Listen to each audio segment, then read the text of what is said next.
अब बात उस खौफनाक तबाही की करते हैं जो आई तो देवभूमि उत्तराखंड में है, लेकिन उसका दर्द पूरे देश के जहन में है, क्योंकि धराली में सैलाब कई जिंदगियों को बहा कर ले गया।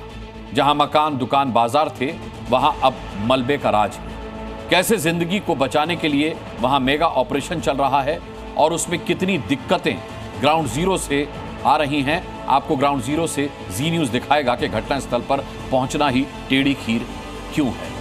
आपको ये रिपोर्ट हम दिखाएंगे, लेकिन अब आपको दिखाते हैं कि किस तरीके से 10,000 कसाब बनाने की तैयारी थी। आपने एक कसाब की तबाही देखी थी, कितनी जानें उसने ली थी, किस तरीके से और कहां ये 10,000 कसाब बनाने का पूरा प्रोग्राम चल रहा था, आपको हम बाकायदा बताएंगे उस खौफनाक तबाही के बारे में जो 10,000 कसाब मिलकर मचाते, लेकिन उसे योगी फोर्स ने मंसूबे पर पानी फेरकर नाकाम। कसाब जैसे 10,000 हैवान, ब्रेन वॉश के बाद खूनी प्लान। ओसामा का रेडिकल प्लान मिशन था रिवाइंडिंग इस्लाम। कट्टरपंथी ट्रेनिंग के लिए ठट्टा कैंप वाली साजिश। आतंकवाद को जब तक हम पूरी तरह कुचलेंगे नहीं, तब तक समस्या का समाधान होगा भी नहीं। सीएम योगी की इस प्रतिज्ञा के बावजूद आतंकिस्तान के प्यादे गजवाए हिंद का मंसूबा पाले उत्तर प्रदेश में बड़ी आतंकी साजिश रच रहे थे और इस साजिश का मास्टरमाइंड था ठाणे का doctor Osama Shaikh. UP ATS की गिरफ्त में आए ओसामा शेख और अजमल अली के मोबाइल फोन की जांच में पाकिस्तान कनेक्शन का बड़ा खुलासा हुआ है। एटीएस के हाथ ऐसे चौंकाने वाले सबूत लगे हैं जो सीधे तौर पर पाकिस्तान के आतंकी संगठनों की ओर इशारा कर रहे हैं। गजवाए हिंद का सपना देख रहे उसामा और अजमल के मंसूबे बेहद खतरनाक थे। उन्होंने भारत में किसी बड़ी वारदात की साजिश भी रचना शुरू कर दिया था और ये सब उन पाकिस्तानी नंबरों के आदेश के बाद किया जा रहा था, जिनको अब जांच एजेंसियां डिकोड करने में जुटी हुई हैं। देश हित में हमने कल आपको बताया था कि ओसामा गजवाए हिंद के लिए 10,000 गाजी तैयार करने वाला था, लेकिन ये गाजी कितने खतरनाक होते हैं उनके बारे में जान लीजिए। क्योंकि ओसामा का मकसद था कि ब्रेन वॉश के बाद भारत में ही 10,000 ठट्टा कैंप वाले हैवान तैयार करना है। ओसामा का मिशन रिवाइंडिंग इस्लाम पीओके के ठट्टा कैंप से जुड़ा तो एटीएस के होश फाख्ता हो गए। ओसामा के प्लान को समझने के लिए ठट्टा कैंप और वहां से निकले हैवान का जिक्र बेहद जरूरी है।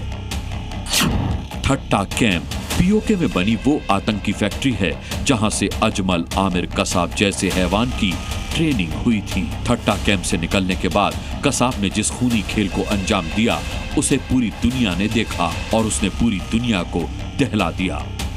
ओसामा को पाकिस्तान से मैसेज मिल रहे थे कि वो ठट्टा कैंप जैसा ट्रेनिंग सेंटर यूपी में खोले।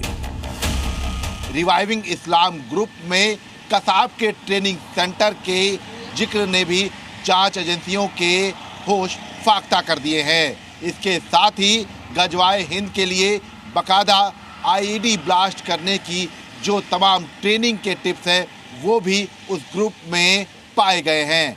ऐसे में कहा जा सकता है कि जांच एजेंसियां अब रिवाइविंग इस्लाम ग्रुप के तमाम संदेशों को डिकोड करने में जुटी हुई हैं। आतंक के आकाओं ने एक अजमल कसाब के जरिए मुंबई में लाशें बिछा दी थी और इस बार ओसामा के जरिए भारत में ही 10,000 कसाब तैयार करने की प्लानिंग थी। हालांकि इस साजिश को यूपी एटीएस ने फेल कर दिया। यूपी एटीएस सोशल मीडिया पर मिले रिवाइंडिंग इस्लाम ग्रुप के मैसेज डिकोड करने में जुटी है। सूत्रों की माने तो इस ग्रुप में आईडी बनाने की ट्रेनिंग देने का जिक्र है। युवाओं के ब्रेन वॉश के लिए कट्टरपंथी वीडियोस की भरमार है। इसी ग्रुप के जरिए उसामा और अजमल अली को भारत के अलग अलग राज्यों में जाने और गजवाए हिंद के प्लान को आगे बढ़ाने की हिदायत दी जाती थी। रिवाइंडिंग इस्लाम ग्रुप से जुड़े भारत के दुश्मनों का प्लान भी डिकोड हो गया है। उसामा को जिम्मेदारी मिली कि वो भारत में युवाओं को गजवाए हिंद के नाम पर गुमराह करके हिंसक आंदोलन की जमीन तैयार करे। भड़काऊ वीडियो देखने वाले युवाओं को ट्रैक करके आतंकी मिशन से जोड़ा जाए, साथ ही रेडिकलाइज फोर्स के दम पर भारत की चुनी हुई सरकार को गिराकर शरिया लागू कराया जाए। उसामा और उसके आकाओं का गजवाए हिंद प्लान अब एक्सपोज हो चुका है, जिसके बाद हिंदू संगठन ऐसे देशद्रोहियों के खिलाफ सख्त कार्रवाई की मांग कर रहे हैं।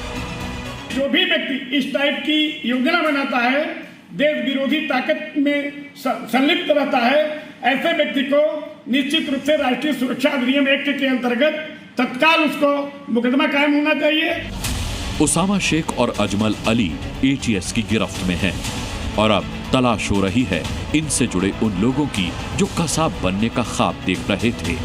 विशाल रघुवंशी, जी मीडिया, लखनऊ। जी न्यूज़।